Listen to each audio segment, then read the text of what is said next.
anytime you face uncertainty in life, and we're facing it right now, you have to develop a warrior's heart that has perseverance.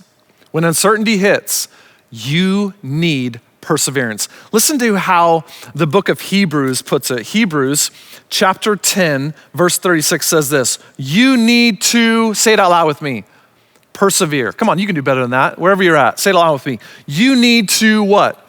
Persevere, so that when you've done the will of God, you will receive what he has promised. In other words, on the other side of your perseverance, God has a promise for you, but it requires perseverance. And I think Joshua chapter 6, if you want to turn there right now, Joshua chapter 6 is a playbook on perseverance for our lives. Here's what's going on in history.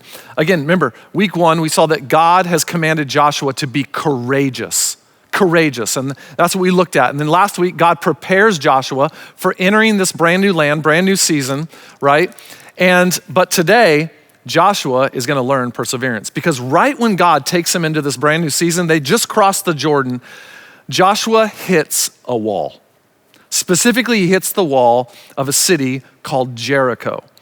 Jericho's the very first city that God has told Joshua, hey, you're gonna take this city, and it is full of walls. Let's just listen to how Joshua chapter 6, verse 1 puts it. It says this: now the gates of Jericho were securely barred because of the Israelites. No one went in and no one came out. Now, I wanna paint a better picture for you, because I've studied Jericho quite a bit, and I wanna paint a picture for just like what Joshua's actually facing, because when it says the walls were securely barred, let me paint a picture for what that actually means. This is a picture of the ancient city of Jericho. This is what Joshua is gonna come up against, all right? Let me just show you what it looks like. When it says the city's securely barred, look at this. The whole city is surrounded by a ditch, number one. After the ditch is a slanted wall that leads up to another wall that's straight. And what experts tell us is from the ground level to this first wall would have been about 25 feet. Imagine that, 25 feet up. But that's not the only wall, that's just the outer wall. Then there's an inner wall. Most would say there's another slanted wall that leads up to another inner wall that's another 15 feet high. So here's the summary. From ground level looking up, there's 40 feet of walls. Imagine 4 basketball hoops in the air. That's how high it would have been. You're staring at walls that big. That's what Joshua's staring at.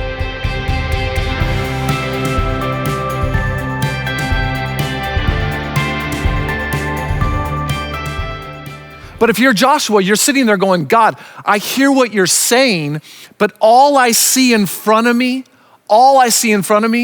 is walls around me. So here's the first lesson I think we learn on perseverance from Joshua chapter 6. Where we see walls, God already sees a way through them.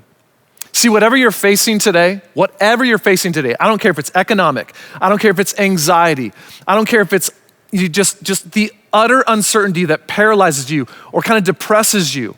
Whatever you're facing, whatever wall's in front of you, God already sees a way through it. And here's what you might say. Then why on earth would God not just show me what the answer is right now? Bust through the walls right now. I mean, just do it right now, God. Why would I even have to wait if God already knows? And this is where I want to just pause and maybe let God speak something into your heart today.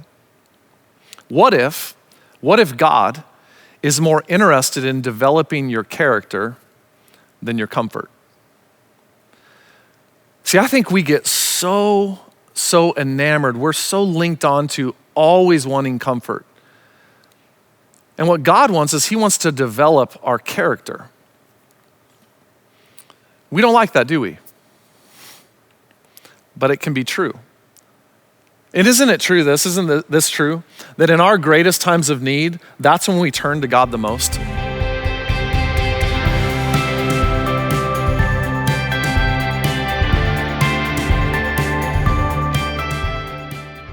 And so will you keep trusting God in the midst of what we're going through? Every single day, will you keep praying at 2:17 p.m.? That's what we've been doing as a church. Will you pray even when you don't see movement? Will you keep giving generously even when there's economic uncertainty? Listen, you have to understand, God's in control. God's your provider. The worst thing you could do during this time is to stop bringing the first back to God and take things in your hands, in your control, versus giving control to God and trusting that he's gonna keep taking care of you. Listen, God's promises are linked to our perseverance. And that's easy to say in good times. It's harder in bad times. But the test of a true warrior is how you persevere when the walls are not falling. Will you persevere? Here's, I think, lesson number 3. Your progress tomorrow depends on your perseverance today. Your progress tomorrow depends on you persevering today. James 1:4 puts it this way. Let perseverance do what? Let perseverance finish its work so that you may be mature and complete, not lacking anything. Perseverance, there's a promise, but perseverance is going to determine your progress in the future. What if Joshua had stopped on day 6? What if he'd stopped on day 6? What if you stop on day 6? Day 7 is right around the corner, but you stopped on day 6 and you missed out on what God wanted to do in your life. I believe with everything inside of me that God wants to do something in your life as you persevere through this season. But it requires your perseverance.